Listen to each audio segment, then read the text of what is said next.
Hi, everybody. 30 years ago, there were 500,000 people behind bars in America. Today, there are 2.2 million. The United States is home to 5% of the world's population, but 25% of the world's prisoners. Every year, we spend $80 billion to keep people locked up. Now, many of the folks in prison absolutely belong there. Our streets are safer thanks to the brave police officers and dedicated prosecutors who put violent criminals behind bars. But over the last few decades, we've also locked up more nonviolent offenders than ever before, for longer than ever before. That's one of the real reasons our prison population is so high. Ever since I was a senator, I've talked about how in too many cases our criminal justice system is a pipeline from underfunded schools to overcrowded jails. And we've taken steps to address it. We've invested in our schools to give at-risk young people a better shot to succeed. I've signed a bill reducing the 100-to-1 sentencing disparity between crack and powder cocaine. I've commuted the sentences of dozens of people sentenced under old drug laws we now recognize were unfair. The Department of Justice has gotten smart on crime, refocusing efforts on the worst offenders and pursuing mandatory minimum sentences less frequently. Still, much of our criminal justice system remains unfair.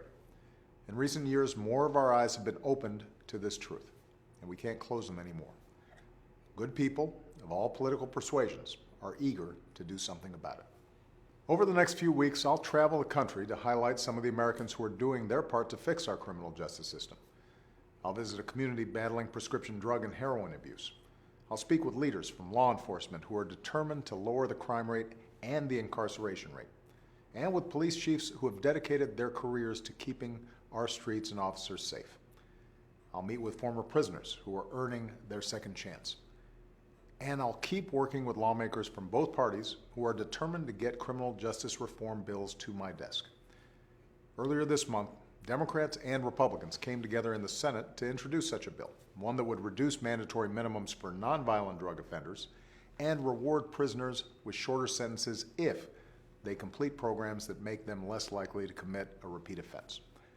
There's a similar bill working its way through the House, and I'm encouraged by these kinds of bipartisan efforts.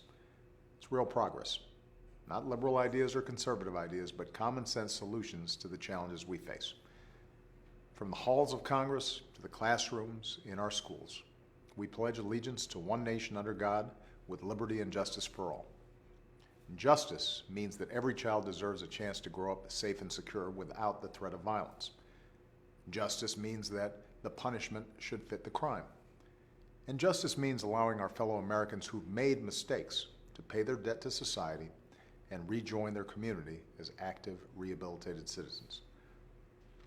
Justice has never been easy to achieve, but it's always been worth fighting for. And it's something I'll keep fighting for as long as I have the privilege to serve as your president. Thanks, and have a great weekend.